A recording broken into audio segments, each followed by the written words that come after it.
Who wants to make a language with me? Hey, friend. I am in the middle of my driving shift, like the time I have allotted for myself. And I wanted to immediately stop and share this with you because it was fascinating, like really fascinating.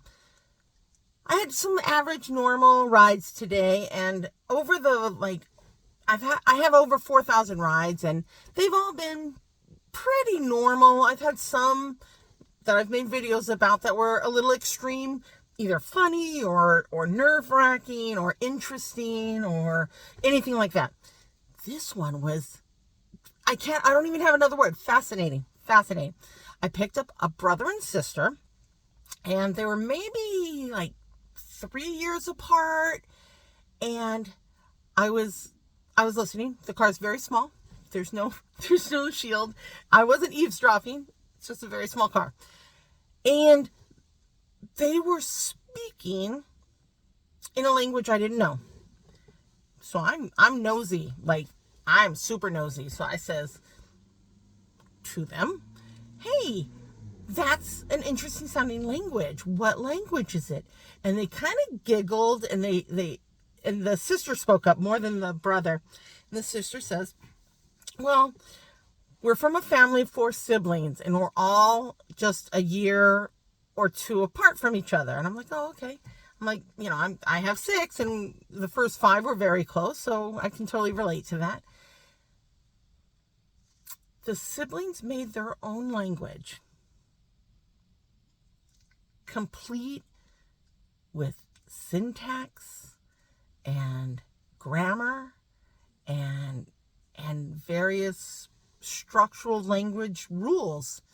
And they refined it over the years, and now for them, it is a full-fledged language. A language, y'all. They made a language. And it fascinated me. So when I was in the Army, I was going through basic training. I scored really high on my ASVAB going in. Very, very high. Not bragging. It's just a fact. It's no big deal. It wasn't that hard of a test.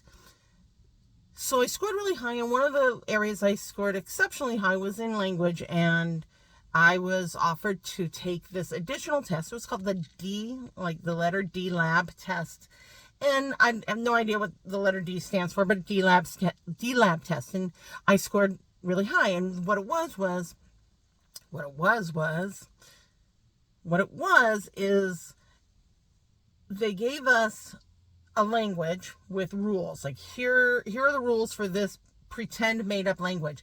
And now here's a paragraph. So you learn a page or 2 of rules, and then you get a paragraph, and then translate that paragraph as best you can.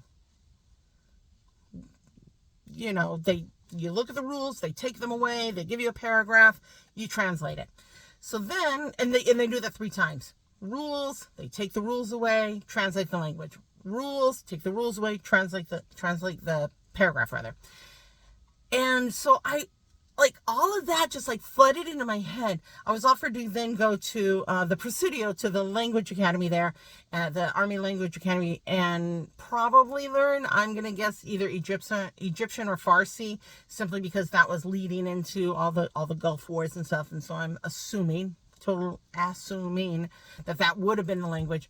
I ended up not doing it because they really freaked me out, and they stressed me out, the interviewers, because to get that kind of clearance to be able to be an intercept translator, you have to have the super duper, one of the super duper clearances.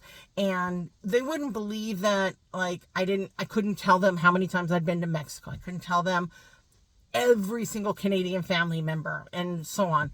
And so I didn't go. And the biggest thing is, they would not believe I'd never done drugs.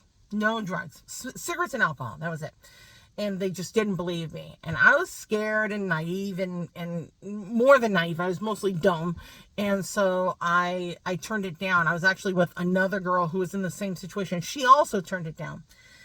Anyway, so it just flooded all these memories back into my head of having to learn these language rules and then do a translation on them like immediately.